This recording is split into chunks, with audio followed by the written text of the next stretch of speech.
Bench. अस्सलाम वालेकुम जी, आप देख रहे हैं कॉट बिहाइंड। राशिद लतीफ मेरे साथ मौजूद हैं जी। नाना, आपने सवाल करना है, मैं अज्जू भाई से पूछूं कि कभी खिंच चढ़ती थी कि रज़ाक खेली जा रहा है और अज्जू को वो नहीं मिल रहा, चांस नहीं मिल रहा, या पॉजिटिव ही होता था? अज्जू भाई से पूछे अब आप। जी अज्जू भाई, खिंच चढ़ती थी कि यार रजी खेलने जा रहे हैं, वसीम भाई का भी फेवरेट है, फलाने का भी फेवरेट है, मुझे अपॉर्चुनिटी नहीं मिल रही, या तो ठंड थी कि ठीक है अपना वक्त भी आएगा? नहीं, ठंड तो थी, अमूमन ठंड तो थी। अब ये राशिद भाई, अगर जो पहले आप बात कर रहे थे, तो ये जब कप्तान बने हैं, जो आपने शुरू में बात की थी, उस पे आऊंगा। तो रजी रजी माशाल्लाह 2003 का पूरा वर्ल्ड कप खेला, मैं कोई मैच भी नहीं खेला, ठीक है। और रजी ने उस टूर्नामेंट में रजी की परफॉर्मेंस इतनी अच्छी नहीं थी। तो मैं राशिद भाई को अपनी शादी का कार्ड देने गया, ये कप्तान थे, इन्होंने कहा यार मैंने रजी को लड़के लिया है। तो मैंने इनसे बोला, मैंने कहा बहुत अच्छी बात है। तो मैंने इनसे अपने बारे में नहीं पूछा, ये बैठे, मैं इनको मैंने इनको अपने बारे में नहीं पूछा। वो मेरा एक दोस्त है नईम, उसने कहा राशिद भाई अज्जू के बारे में क्या बात है। इन्होंने आगे से कहा कि यार उन्होंने ना मेरे से पूछा ना मैंने कहा, तो ये तो मेरा दोस्त है। तो अगर मुझे ठंड ना होती तो मैं उसके बाद कहता यार मैं तो राशिद भाई के बाद बात अज्जू, ही नहीं करता। इंग्लैंड के टूर था थोड़े देर के बाद, उसमें आप टीम में थे वैसे? वो बॉस, मैं काउंटी क्रिकेट खेल रहा था तो उसमें तो आना ही था, उनको तो ऐसे थोड़ी आपको पता देखो। अच्छा, वो मुझे आपने मेरी शादी की वजह से मुझे कहा था कि यार तू शादी कर ले जरा, इस वक्त टूर में ना। हाँ यार, शादी जरूरी थी। और यार मैंने बड़ी तो अपनी शादी प्लान भी इस तरह की थी कि हम कराची उधर से दुबई से वापस आएंगे, कराची में शादी होगी। आप लोग आए भी थे। तो खैर अज्जू भाई, हाँ। अज्जू भाई, हो सकता है कि आपकी शादी की वजह से सिलेक्ट ना किया हो, कि ब्रिटिश में भी जाके शादी की। काफी सारी चीजें हो सकती हैं, शादी के कुछ फायदे भी हुए, नुकसान भी हुए। नहीं नहीं नहीं नहीं नहीं, ये नुकसान ज्यादा लगे ना मुझे अज्जू भाई। अज्जू भाई, ना अज्जू भाई ब्रिटिश बनो, ब्रिटिश जेड़े कहंदे ना, ब्रिटिश ਦਾ जिन्ना नुकसान होए कहंदे फायदा ही हो रहा साडा, ए बनो। नहीं साडा ते अल्लाह दा फजल है, अल्लाह दा फजल है। अज्जू भाई, सुना है कि जो घर में घबराने वाले लोग हैं उनमें एक विकी है, तो आपका नाम भी लिया जाता है, ये सच है या गलत है? अल्हम्दुलिल्लाह। जरा डॉग एक सीरियस सवाल पूछ रहे हैं। विकी हाँ, विकी भाई को विकी पूछ रहा हूँ। जी हाँ, दोनों से है, तो ये काउंटी क्रिकेट से बिलोंग करता है।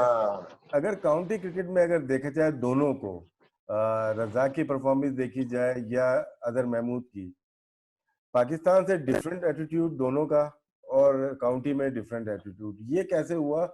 और मैं अगर देखता हूँ, रज़ाक पाकिस्तान टीम में वनडे में स्पेशली बहुत परफॉर्म किया, बॉल से बैट से, लेकिन अजहर ने काउंटी में, जो कि अकेला एक ओवरसीज प्लेयर होता था, तो वहां जाके डोमिनेट किया इसने।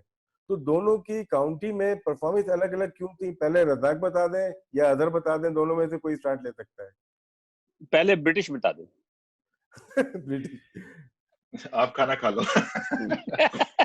मैं रोजे में उस वक्त नहीं। राशिद भाई देखे, परफॉर्मेंस जो थी ना, जैसे स्टार्ट किया था, परफॉर्मेंस तो पाकिस्तान से भी जितना थोड़ा बहुत खेले हैं, नहीं, वो तो कोई शक नहीं है उसमें की थी, लेकिन वहां बहुत ही आउटस्टैंडिंग रही। बहुत। यहाँ पे जिस वक्त मैं आया, काउंटी क्रिकेट में आप खेल रहे हो, आपके ऊपर किसी चीज का प्रेशर नहीं है, आपको ये पता है कि आपकी सिलेक्शन हुई है, आपको अगले मैच की फिक्र नहीं है, और कोई नहीं है, आपको पता है आप प्रो हो, आपसे लोग बात करते हैं। वही बात जो रज़ाक बात कर रहा था ना, कि लोगों को उनका रोल देना, वो बड़ी बात होती है कि वो, हाँ जी मुझे एक रोल मिला हुआ, मेरा ये रोल है, तो उस रोल को मैंने पूरा करना है। तो काउंटी क्रिकेट में खेला, उसमें परफॉर्मेंस भी हुई मेरी, जो है ना, उसमें ये था कि जिस वक्त सरे में आया तो मेरा रोल मुझे बड़ा क्लियर था। मैं एक छोटी सी बात बताता हूँ। मैं पहला दूसरा मैच खेल रहा था, तो एडम होलियोक के साथ ना हम 5 आउट हुए थे हमारे। तो मैं छठे पे वो गया और सातवें पे मैं बारी करने के लिए गया, तो उसने पहला बॉल किया ना, हाफ वॉली बॉल था, तो मैंने रोक लिया, और लास्ट बॉल था ओवर का। तो मैं उधर गया तो खड़ा हो गया, मुझे कहता है, होलियोक कहता है कि यार तुम्हें पता है मैंने क्यों रखा है, कि जिस तरह तुम नेचुरल गेम खेलते हो ना, तुमने सिचुएशन को नहीं देखना, तुमने अपना गेम खेलना है। अगर पहला बॉल बाउंड्री वाला बॉल है ना, तो उस पर बाउंड्री मारो। तो वो आपको, लोग जो है ना, वहां से आपको मिला कि यार नहीं, आपने यहाँ पे अपनी गेम खेलनी है, आपने सीखना है और गेम अपनी खेलनी है। आई थिंक यही वजह थी। और उसके बाद थोड़ा सा आप काउंटी खेलने के बाद आपको अपनी गेम का भी पता लगना शुरू हो जाता है, समझ आनी शुरू हो जाती है, तो उससे फिर आपको फायदा हुआ, तो परफॉर्मेंस जो है वो एक डिफरेंट लेवल पे चली गई। जी रज़ाक भाई। जी राशिद भाई, सिमिलरली मेरा भी क्वेश्चन आंसर होगा इसमें। ये है कि जब आप वहां पे जाते हैं ना, तो आपको रिस्पेक्ट बहुत ज्यादा दी जाती है। आप जितनी रिस्पेक्ट आप एक्सपेक्ट कर रहे होते हैं ना, उतनी उससे ज्यादा आपको मिल जाती है। आप समझते हैं जब आप पाकिस्तान टीम से बाहर निकल के आते हैं तो आपका वही प्रेशर होता है कि जी किसी को सलाम नहीं किया तो वो बुरा मान गया, किसी को आपने मुस्कुरा कर नहीं देखा तो वो बुरा मान गया। सेलेक्टरों के अंडर, आप क्रिकेट बोर्ड के अंडर आपको ये भी देखना कि चेयरमैन को आप लाइकिंग डिसलाइकिंग में है कि नहीं है, मैनेजर की आप लाइकिंग डिसलाइकिंग में है कि नहीं है। वहां पे ये चीजें है ही नहीं। वहां पे सिर्फ क्रिकेट देखी जाती है कि आपसे उन्होंने क्या लेना क्या है। आपका उनका मकसद ये कि आप परफॉर्मेंस करके दें। आपने आधा घंटा प्रैक्टिस करनी है, आपने 10 मिनट प्रैक्टिस करनी है, आपने 3 घंटे प्रैक्टिस करनी है, ऑल अप टू यू। आपकी मर्जी के मुताबिक आप अपने नंबर पे खेलें, मर्जी के मुताबिक आप अपनी बॉलिंग करें, फील्डिंग अपनी मर्जी के मुताबिक खड़े हों। तो जब ये चीजें सारी आपके फेवर में जा रही होती है तो ऑटोमेटिकली परफॉर्मेंस बाहर आती है। आप ना चाहते हुए भी परफॉर्म करते हैं कि आप कहते हैं कि यार कि ये लोग इतनी इज्जत दे रहे हैं, ये इतना एक्सपेक्ट कर रहे हैं हमारे से, तो हमने इनको डिलीवर करके देना है। डिलीवर क्या है? सिर्फ परफॉर्मेंस। बाकी आप चप्पल पहने, चाहे आप शूज पहने ना पहने, जो मर्जी आप शर्ट पहने या ना पहने, शॉर्ट पहने, जिस तरह मर्जी आपने जो करना है, बैठे उठे खाए पिए घूमे बाहर जाएं, किसी ने आपसे कोई सवाल नहीं करना कि आप ये क्या कर रहे हैं, आप ये गलत कर रहे हैं। तो ये चीजें जो है ना वहां से बंदा सीखता है। अच्छा अज्जू भाई। जी सर। अज्जू भाई। जी सर। हाँ, ये अपना मोहम्मद वसीम और यूसुफी का ख्याल है कि अगर युगांडा में भी लीग होती तो आप अभी तक खेल रहे होते। आपने इतनी दुनिया में क्रिकेट खेली है, so what was the motivation that kept you going? ये युगांडा की लीग मतलब सर देखिए, वो तो कहने की बातें हैं, अगर होती तो डेफिनेटली खेलता। You played all around the world ना, यू प्ले अल्हम्दुलिल्लाह। जब तक मैं पाकिस्तान की कोचिंग में नहीं आया, उससे पहले मैंने सारी जितनी भी लीग्स हुई थी वो सारी खेली हैं अल्हम्दुलिल्लाह। मसला ये था कि देखें, तो मैंने जब बात की 2001 में, मेरा 24 साल की उम्र में मेरा जो है ना वनडे टेस्ट का खत्म हो गया था कैरियर। और उसके बाद आई थिंक आई वाज 30 कि जब मेरा 2007 में, और मैं जो प्रोफेशनल क्रिकेट जो स्टॉप की है वो 2016 में। तो कहने का मतलब है कि ठीक है, तो मुझे कोई पाकिस्तान तो खिला नहीं रहा था, तो मेरा ये था कि यार उस दौरान लीग भी आ गई, और ये था कि जहां पे अपॉर्चुनिटी मिले मैं अपनी जाके परफॉर्मेंस करूं। और मेरा यही गोल था, यही वजह मुझे लेके चल रही थी कि यार मैंने जहां पे भी जाना है मैंने अपना नाम बनाना है। और अल्हम्दुलिल्लाह उसके बाद मैं बिग बैश भी खेला, सारी जगह आईपीएल भी खेला, और यही उसके पीछे रीजन थी कि मैं एटलीस्ट अपना पॉइंट प्रूव कर सकूं। I was good enough, but I wasn't given enough opportunities. तो यही मेरा गोल था, और इसके मुझे कोई बिटर नहीं है। मैं एक चीज पे बिलीव करता हूँ कि जो आपके नसीब में होता है वो आपको मिलता है। तो यही वजह थी कि मैं मोटिवेशन मेरे अंदर यही थी कि मैंने अपना बेहतर करना है। अब आप देखें, मैं 250 के करीब T20 world cup T20 matches खेला हूं अराउंड द वर्ल्ड, लेकिन पाकिस्तान से मेरा एक भी मैच नहीं है। क्या बात है! हाय हाय हाय हाय हाय, यासिर अरफात और आपका वर्ल्ड रिकॉर्ड हो जाएगा। अच्छा अज्जू, एक और चीज कि आपने सारी लीग्स खेली हैं और आप मैनेजमेंट में भी रहे हो पाकिस्तान सुपर लीग के, तो मोस्ट ऑर्गेनाइज्ड और जो तगड़ा कंपेटिटिव पार्ट जो है वो कौन सी लीग से कंपैरिजन करोगे? सर देखिए, कंपेटिटिव जो है ना वो बिग बैश जो है वो काफी कंपेटिटिव है उस लिहाज से, आप देखा जाए। ठीक है, अगर आप देखें कि हमारी जो लीग है, मतलब पीएसएल की, मैं आपको बताऊं कि बॉलिंग डिपार्टमेंट में हमारी जो है ना वो I think one of the best league in the world है। इवन के आईपीएल से भी बेहतर है और one of the best league है। और ये हमारी क्रिकेट और अच्छी हो जाएगी अगर आप इस साल देखें। पहले ये होता था कि जब पीएसएल दुबई में होती थी तो एवरेज स्कोर जो है वो 140 के करीब होता था, 140 150 पे आप मैच जीतते थे। अभी आप इस साल देखें कि तकरीबन 200 190 वाला भी सेफ नहीं है, क्योंकि पाकिस्तान में पिचेस बेहतर हैं, पिचें अच्छा खेलती हैं, और उसके साथ आपके बॉलर्स जो है ना अच्छे बॉलरों के बावजूद भी आपका सेफ नहीं था। तो हमारी क्रिकेट इंशाल्लाह बेहतर जाएगी। तो आई थिंक कि बॉलिंग पॉइंट ऑफ व्यू से हमारी लीग जो है वो टॉप की लीग है इस वक्त अराउंड द वर्ल्ड। ये मैं डेफिनेटली दावे के साथ कह सकता हूँ कि जिसमें आपको एक भी हल्का बॉलर नहीं मिलता, 5 में से एक भी हल्का बॉलर नहीं मिलता, बल्कि बॉलर ज्यादा ही होते हैं, 6 होते हैं। हाँ, बैटिंग के लिहाज से आप कह सकते हो कि उस लेवल पे नहीं है, क्योंकि इंडिया में बैटिंग पिचेस होती हैं, छोटे ग्राउंड होते हैं और उसमें प्लेयर्स आते हैं, लेकिन ये बेहतर होता जाएगा। अगर आप देखें जैसे हमारा टूर्नामेंट स्टार्ट हुआ था, उससे टुवर्ड्स द एंड, पीएसएल का जो एंड में जा रहा था, तो आपने देखा होगा कि स्कोर जो है 170, 180, 190, 200 के करीब स्कोर होना शुरू हो गया था। तो जब लड़के पिचेस पे खेलेंगे और जब ड्रेसिंग रूम शेयर करेंगे इंटरनेशनल प्लेयर्स के साथ, टॉप प्लेयर्स के साथ, तो उनको पता चलेगा कि किस तरह है। और इंशाल्लाह आने वाले वक्त में ये हमारी लीग जो है वो दुनिया की नंबर 1 लीग बन जाएगी। डॉक, मेरा आखिरी सवाल है दोनों से, एक ही सवाल है दोनों से। पहले रज़ाक दे दें कि क्रिकेट के बाद कोचिंग में आ गए, क्वेटा ग्लेडिएटर में रज़ाक है, अदर महमूद कराची किंग के साथ रहे, मुल्तान सुल्तान के साथ है, तो ये तजुर्बा कैसा रहा? रज़ाक कितना हेल्प करते हैं बॉलिंग के? अज्जू को तो देखा हुआ है, कराची किंग 2 साल हम साथ रहे, और फिर पाकिस्तान टीम का सफर अदर का एज ए बॉलिंग कोच, फिर उसके बाद लास्ट जो अभी जो पीएसएल हुई है उसमें मुल्तान सुल्तान। पहले रज़ाक आप बताएं कि किस तरह का सफर आपका जारी है? बल्कि अच्छी टीम है कोटा ग्लेडिएटर, वहाँ पे मोइन खान है, विव रिचर्ड्स है, सरफराज कैप्टन है, तो अपनी कोचिंग के बारे में जरा बताएं प्लीज। नहीं, बड़ा अच्छी अपॉर्चुनिटी की बात है, और हर साल हम सीखते हैं। और जैसा कि अज्जू भाई भी कहते हैं कि जो कोच का मतलब ये होता है कि हमेशा वो पॉजिटिव डिलीवर करे हमेशा। अगर उसके पास नॉलेज नहीं है तो फिर वो चुप रहे।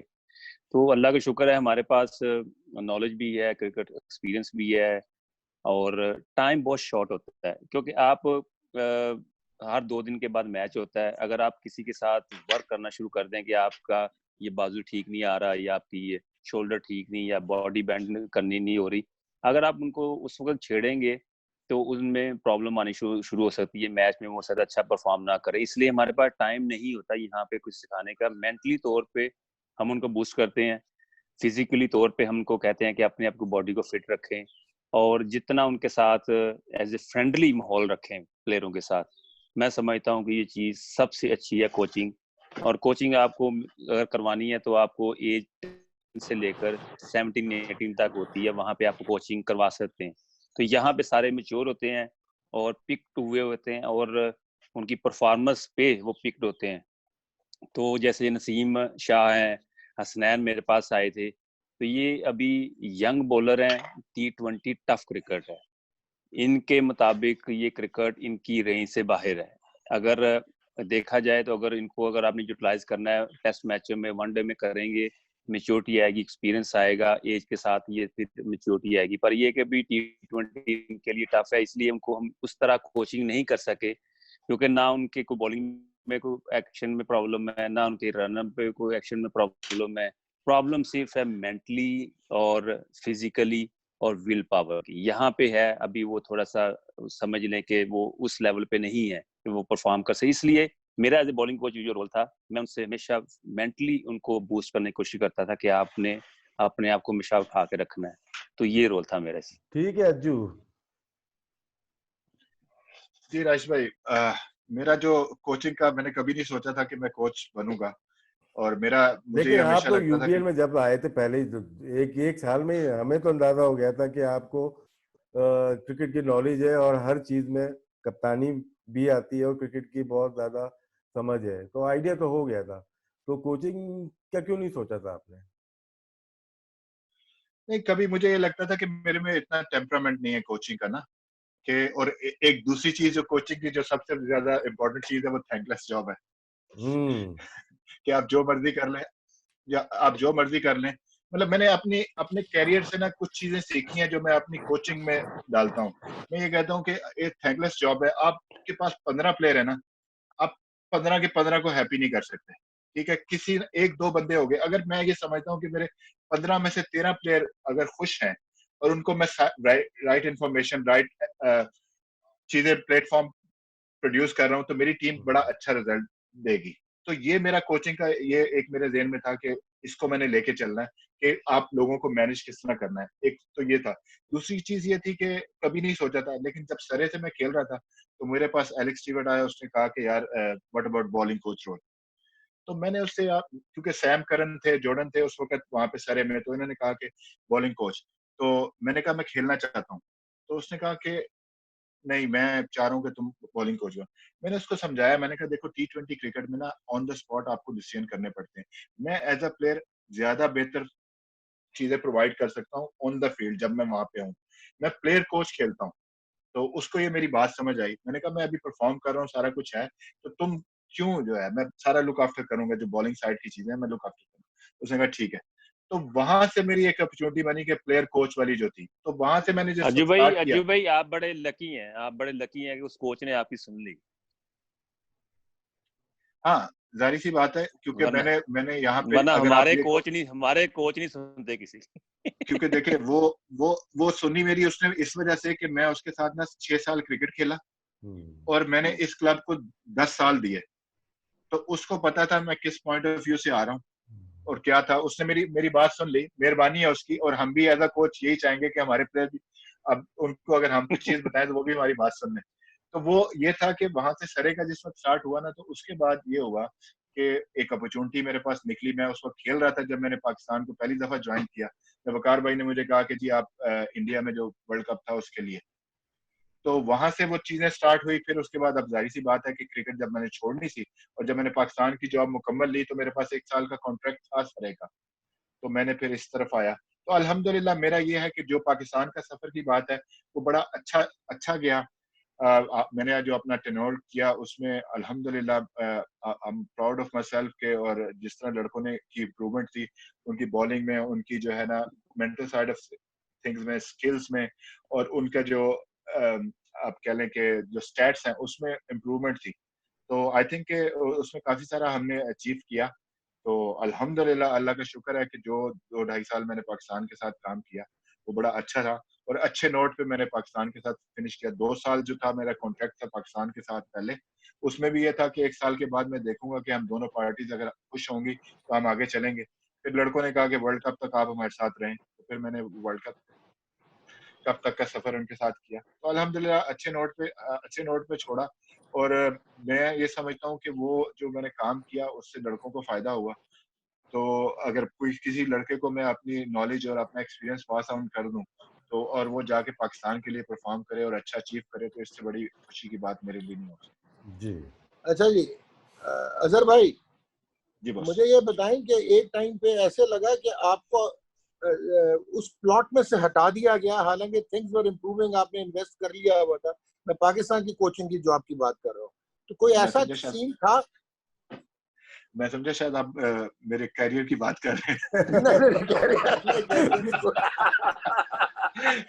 कि वहां से भी उठा दिया गया। सर मुझे ये याद है कि आप कप्तान बनने लगे थे पाकिस्तान के, और जी जी इवेंचुअली कप्तान कोई और बन गया, आप टीम से ही बाहर हो गए। चलो ये सारी चीजें तो चलती रहती हैं, ये तो लाइफ का हिस्सा है। नहीं, ये मुझे पाकिस्तान वाला बताएं, क्योंकि एक तो अच्छा, और दूसरा सोहेल खान वाला क्लियर करना। ओके, देखिए देखिए पाकिस्तान का जो था ना, अल्हम्दुलिल्लाह हमने बड़ा अच्छा किया था, वो सारा कुछ ठीक चल रहा था। और ये था कि जिस वक्त हम लोग वर्ल्ड कप के बाद आए और जो मैनेजमेंट ने मुझसे बात की थी कि उन्होंने कहा कि हम नए फेसेस के साथ जाना चाहते हैं जो मतलब वर्ल्ड कप के बाद, तो मैंने कहा फेयर इनफ, दैट्स फाइन। लेकिन वो उसमें यह था कि हमें लास्ट टाइम पे जब मिकी था तो मिकी से भी बात हुई, तो उन्होंने कहा कि उसकी क्रिकेट बोर्ड से क्योंकि बात हुई है, तो वो ये कह रहे हैं कि हम आपको T20 वर्ल्ड कप तक आपने रहना है। तो मुझे अपॉर्चुनिटी थी इस दौरान बीच में काम करने की, लेकिन जब मैंने कहा कि T20 वर्ल्ड कप तक रहना है, तो मैंने चीजों को ये कहा कि हम तो यहाँ पे हैं। लेकिन ऑल ऑफ अ सडन वो कमेटी बनी, वट एवर हुआ, तो उसमें ये फैसला हुआ कि ठीक है जी, उन्होंने कहा कि जी मिकी को नहीं रखना। फिर भी बात हुई कि भाई हम किसी को नहीं रख रहे। तो वो सारी चीजें I don't know what happen on the cricket board, वो दैट्स देयर थिंग।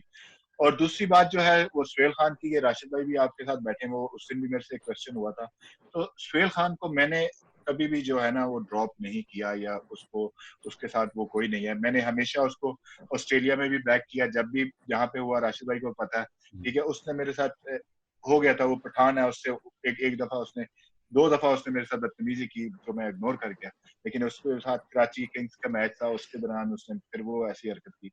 तो मैं ये समझता हूँ कि आपको थैंकलेस जॉब है, लेकिन आपको अपनी रिस्पेक्ट को भी देखना पड़ता है। और मैं Agree. Being short temper myself कि मैं बहुत काम हो गया हूँ अब। यार लेकिन वो डॉग ये था मसला कि ये था डॉग, ये अदर हाँ जी। Mehmood short temper, Sohail Khan short temper, और जो बचाने वाला वो भी शॉर्ट टेम्पर।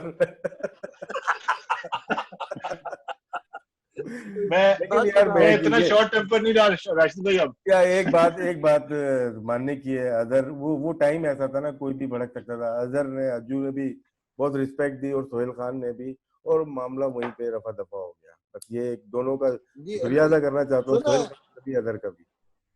सुना है कि रजाक को भी गुस्सा आ जाता है काफी। रजाक को नहीं आता है रुस्तम। अच्छा नहीं, और मुझे राशिद भाई गुस्सा सॉरी आता है। यार रजी एक मिनट सॉरी। ये जो उसकी सोहेल खान की जो बात हुई थी ना, उसके बाद भी मेरी बात हुई, उसके बाद भी उसके मुझे मैसेजेस आने शुरू हुए। तो वो सोहेल खान, मैं एक चीज जानता हूँ कि इस टाइम पे जब सोहेल खान खेल रहा था ना पाकिस्तान में, जिन लोगों को बॉलिंग करने का पता है, सोहेल खान उनमें से एक था। सोहेल खान जो है ना वो बाहर हुआ है, वो ये राशिद भाई को भी पता है कि वो मिकी उसको बिल्कुल पसंद नहीं करता था, उसकी वजह से हुआ। और जो उसका उसका मसला था सोहेल खान का, कि सेकंड स्पेल और थर्ड स्पेल वाला जो मसला था, वो उसमें उसमें आके वो फंसा टेस्ट मैच में। जब मुझे याद है कि ऑस्ट्रेलिया में टेस्ट मैच खेला, जब मिकी ने कहा कि ये सेकंड थर्ड स्पेल नहीं कर सकता, मैं प्रेस कॉन्फ्रेंस में गया और मैंने वहां जाके उसको बैक किया और मैंने ये बात बोली कि ये अपना वेट कम किया है, फिटनेस पे काम कर रहा है, तो वो बेहतर होता जा रहा है। तो मैंने वहां पे भी उसको बैक किया और हमेशा मैंने उसको बैक किया। वो सोहेल खान बाहर हुआ, मेरी वजह से बाहर नहीं हुआ, नहीं वो नहीं अपनी वजह से बाहर हुआ। अज्जू, एक सवाल बिल्कुल। और, आपकी कितनी सेहत थी जबकि फास्ट बॉलिंग के कोच थे आप, बॉलिंग कोच थे, किसी को टीम में लाने के लिए मिकी से बात करना, या कैप्टन था या चीफ सेक्रेटरी इंतजाम से, कुछ से थी या ठीक है बस ऐसे ही सिर्फ अपना रोल अदा कर रहे थे आप? नहीं, मैं मेरी डेफिनेटली शुरू में था, मेरी मिकी से बात हुई, मैं इंजी भाई से बात करता था। सिलेक्शन में कप्तान, हेड कोच और चीफ सेलेक्टर का ये होता था, उनकी उनकी से थी, ठीक है। लेकिन मिकी ने बाद में, जिस वक्त मैं वहां आया, तो मैंने मिकी से रिक्वेस्ट की, मैंने कहा कि मैं, क्योंकि आप यहाँ बैठे हुए हैं पाकिस्तान में, सारे लोग मुझे गालियां दे रहे होते हैं, जब भी टीम का होता है तो मेरी से होनी चाहिए। तो उसने उससे चैंपियंस ट्रॉफी से पहले ना मेरे से पूछता था, बात वो करता था। आपको यही होता है ना, आप अपना मशवरा देते हैं, आगे हेड कोच का मसला या कप्तान का मसला या सेलेक्टर का मसला है, वो आपकी बात मानता है नहीं, लेकिन आपने अपना सिंसियर मशवरा एक दे दिया कि यार मेरा ख्याल है ये होना। लेकिन वो हुआ ये कि जिस वक्त हम लोग वर्ल्ड कप के बाद, जब चैंपियंस ट्रॉफी के बाद जब जीते ना, उसके बाद फिर ये हो गया कि मिकी को ज्यादा इख्तियारात मिल गए। फिर वो सम टाइम ऐसा हुआ कि उसको बहुत ज्यादा इख्तियारात मिल गए, मतलब उसको बोर्ड की तरफ से बैकिंग मिल गई। और उसमें उसमें ये हुआ कि सम टाइम अगर वो टीम का डिसीजन करता था कुछ चीज खिलाने में, तो वो खुद ही कर लेता था कि भाई आज उसने फॉर एग्जांपल अगर वहाब को खिलाना है और आमिर को बाहर बिठाना है, तो वो घर से बना के, और सुबह जब आप टीम खड़ी होती थी तो आके टीम अनाउंस कर देते, तो उस वक्त आप कुछ बोल नहीं सकते। लेकिन जब भी जो था, जो मेरी बात थी, मैं इंजी भाई को, जैसे वहाब का था फॉर एग्जांपल वर्ल्ड कप से जाने से पहले, तो मैंने मिकी से भी कहा, मैंने इंजी भाई से भी रिक्वेस्ट की, मैंने कहा यार इसको आप कैंप में बुलाएं तो सही, बॉलिंग अच्छी कर रहा है। तो उन्होंने कहा नहीं नहीं, ये हमारे प्लान्स में नहीं है। तो फिर वो जब अल्लाह ऊपर से निजाम चलाता है, तो वर्ल्ड कप भी खेला और उसने आला परफॉर्मेंस भी कर दी वहाब ने। तो ये सारी चीजें जो है ना, वो साथ में चलती हैं। लेकिन आप अपना मशवरा दे सकते हैं, बाकी खिलाने वाली जात तो अल्लाह ताला की है।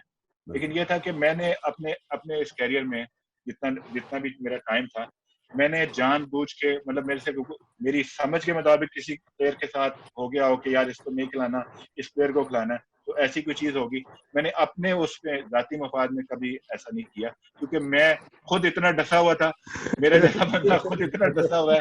तो आपने वो टाइम से गुजरे हो, आपको उस प्लेयर की साइकिल का भी पता होता है, तो आप कभी ऐसी चीज नहीं करोगे। जो बंदा खुद डसा हो, वो नहीं इस तरह की हरकत करेगा। जी रजी भाई। जी जी रजाक भाई, आपका विवियन रिचर्ड्स के साथ कैसा एक्सपीरियंस है आजकल? देखिए, अच्छी बात मैं कहना भूल गया कि एज ए कोच जो होता है ना, एक अच्छा इंसान भी होना चाहिए। ये नेचुरली अच्छा इंसान होना चाहिए, डेलिबरेट नहीं होना चाहिए कि आप दिखावे को दिखा रहे हैं कि आप अच्छा इंसान हैं। तो विवियन रिचर्ड बेसिकली अच्छा इंसान है और दिल के बड़े अच्छे हैं, तो बड़ा एंजॉय हम करते हैं जिनके साथ आपकी बन जाती है, तो आप ज्यादा एंजॉय करते हैं। तो हमारा एक ऐसा एक बंच बना हुआ है कोचिंग का, वैसे Moin Khan, Vivian Richard, myself, हम तीनों में कोई ईगो प्रॉब्लम नहीं है। हम अपने आप को कोई बड़ा स्टार नहीं समझते, और कोशिश ये करते हैं कि हेल्प आउट करें प्लेयरों की सुनते हैं, प्लेयरों की इवन कोई गलत बातें हैं जो कोई दूसरा बंदा बर्दाश्त नहीं करता, हम वो भी बर्दाश्त करते हैं कि यार कि नहीं, अगर हम ये बर्दाश्त नहीं करेंगे तो हो सकता है कि इनकी कैरियर पे, इनकी क्रिकेट पे इफेक्ट हो। तो इस पॉइंट ऑफ व्यू से हम उनको ना इग्नोर कर देते हैं। तो बड़ा अच्छा जबरदस्त चल रहा है। डॉग बंद कर दे, अभी खाना भी खाएंगे, बहुत टाइम हो गया, 1.5 thank you sir, thank you very much. Ajju भाई रजी का सीक्रेट बताते जाएं जरा कोई। यार थोड़ी देर चलते रहने दो मुझे। अज्जू आज भाई, पहला रोजा है, पहला रोजा है मेरा भी, बहुत ज्यादा टाइम रहता है।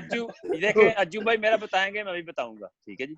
हाँ चलो जल्दी से बताएं फिर खत्म करते हैं। अज्जू भाई कोई सीन सुना दे रजी का कोई सीक्रेट नहीं है, रजी का सीक्रेट रजी खुद है। लो जी बस, ये ठीक है जी, अज्जू भाई के भी कोई सीक्रेट नहीं है। हाँ ये थैंक यू वेरी मच। आपने एक क्वेश्चन किया था ना शुरू में कि पंटरिंग के बारे में। वो 96 में हम लोग गए ना, 96 में हम लोग इंडिया, 96 या 97 का था। राशिद भाई मेरा ख्याल उस टूर पे थे। नहीं मैं नहीं था। नहीं तो 96 में रजी ना बेचारा, रजी ने डाइव किया, आई थिंक मोहाली में मैं था, तो रजी का कोई इधर एब्डोमिनल के पास कोई चीज फट गई। अब रजी एकदम से वापस आया। अब जिस वक्त रजी जा रहा था, हमने कहा कि अभी रजी को आए हुए को हफ्ता ही हुआ है, और रजी जिस वक्त जा रहा था माशाल्लाह रजी के पास कोई, रजी खुद ही बता दे कितने बैग थे। नहीं वो बात ये है कि जब मैं वहाँ हॉस्पिटलाइज हुआ तो वहाँ पे कोई उन्होंने अखबार में दे दिया कि पाकिस्तानी जो क्रिकेटर है वो यहाँ पे ना हॉस्पिटल में है। तो यकीन माने कि वो तकरीबन कोई 300-400 स्टूडेंट, कोई लड़कियां लड़के, तो वो हॉस्टल उधर आ गए, हॉस्पिटल में आ गए जी मिलने के लिए, ये सारा कुछ। अब मैं देख रहा हूँ ये हो क्या रहा मेरे साथ ये फर्स्ट टाइम था, क्योंकि मैं ना उस वक्त क्रिकेट खेली हुई थी, ना कोई मुझे जानता था ना पहचानता था। तो एक फेम होता है ना कि माइंड में यार कि ये क्या हो रहा है, मतलब मीडिया, मतलब इतने ज्यादा वो कैमरे और लोग खाने लेके आ रहे हैं, गिफ्ट लेके आ रहे हैं, तो मैं क्या करता, अब रखने थे मैंने। अच्छा वो जाते जाते राशिद भाई और अज्जू जाते जाते आपको बताता हूँ, रज़ाक हमारे साथ गेम ऑन है प्रोग्राम करता था, तो मैंने एक गलती से कहा कि यार रजी को टाई है, इन भाईजान की जब गाड़ी हमने खोली तो उसमें कार्टन से टाई हो। देखे इन्होंने मुझे कहा जी टाई है, मैं इंग्लैंड गया, मैंने कहा जी देखे, मैंने 200 कहा, 2-3 दोस्तों को कहा, उन्होंने कहा जी ले आओ जितनी मर्जी ले जाओ। प्रोफेशनल आदमी है तो फिर चीजें तो रखेगा ना भाई। अज्जू शॉपिंग का क्या, अज्जू को शॉपिंग का बहुत शौक था यार, बहुत खर्चा करता था ये, शायद ये यूबीएल से ट्रेंड इनके अंदर आ गया था, बहुत शॉपिंग करता, सारी डेली अपने, कभी ब्रांडेड जूते, कभी अज्जू भाई को ब्रांडेड चीजें पहनने का बहुत शौक था, अभी भी है, सेम है अज्जू। मैं मुझे ये नहीं होता ना कि ब्रांड के साथ वो इतना बड़ा छापा लगा हो। वो डॉक्टर नोमान है, वो आपने पहनना है, आप पहनो, आप अच्छी चीज पहनो, आपने अच्छी चीज पहननी है आप पहनो, ठीक है। अभी तो शुक्र है ये अल्लाह ने आपको बता दिया भाई बाहर नहीं निकलो, ये अल्लाह ने बताया। अभी तो क्या हो रहा है बॉस, मैं बताता हूँ, ये आज ये टी शर्ट चेंज हुई है, वरना क्या हो रहा है कि घर पे आप जाओ, अगर बाहर जाते हो वॉक करने के लिए बाहर जाओ, उसके बाद वापस आओ तो सारा स्प्रे हो रहा होता है, और जो है ना वही कपड़े धुलते हैं वही पहन लेते हो। मेरा ख्याल है पिछले जब से मैं आया हूँ तो मैं 2 ट्राउजर्स में हूँ जो मैं वो धुलते हैं और वो पहन लेता हूँ, फिर वो उसके अलावा कपड़ा तो निकले ही नहीं, मतलब आप बाहर जा ही नहीं सकते। तो मतलब मैं ये कह रहा हूँ कि अल्लाह ने आपको एहसास दिलाया कि भाई आप 2 कपड़ों में भी आप गुजारा कर सकते हो। हमें होता है नहीं यार फलाना जूता ये है। अब यहाँ पे तो इतनी ज्यादा चीज फैली हुई है, ये कोरोना जो है, वो जाते हैं जो जूता पहन के जाते हैं वही वापस आते हैं, उसको नीचे से स्प्रे करते हैं तारा कि जो घर में ना कोई ऐसी चीज आ जाए। तो बस वो आपके लिए वो काफी है। ये अल्लाह ने रमजान का महीना भी अल्लाह ने बता दिया कि नहीं भाई ये अपने जो गरीब लोग हैं उनका ख्याल रखो और उनकी तरफ जाओ। अजू आपको बहुत मुबारक हो, पहला रोजा है और डॉक्टर नोमान और रज़ाक कल रोजा रखेंगे इंशाल्लाह। जी डॉक्टर कंक्लूड करके गॉड बेहिंड। Sir thank you very much Razzaq भाई, और बहुत शुक्रिया अजहर भाई, और आपने तो अफ्तारी लेने भी जाना होगा ना, आपको तो ये काम भी करने पड़ते। नहीं अल्हम्दुलिल्लाह, वो बेगम के पास और कोई काम नहीं है, बेगम आजकल खाने बना रही है, मुझे लग रहा है मैं वेट पुट ऑन। फिर ठीक है, वो मैं आपको बताऊं कि वो गई हुई है अफ्तारी का सामान लेने के लिए, वो निकली हुई है। अच्छा ठीक हो गया, थैंक यू भाई। और राशिद भाई जाते जाते obviously two of the greatest cricketers produced in the history of Pakistan. और रज़ाक भाई भी कोचिंग में है, obviously अजहर भी कोचिंग में है, and I think इनके कोचिंग करियर्स भी आगे बहुत परवान चढ़ेंगे, and best wishes to them. और बहुत सारी ऐसी चीजें थी जो कॉर्ड बिहाइंड में नहीं हो सकती थी, तो वो सेंसर कर दी कॉर्ड बिहाइंड. थैंक यू भाई.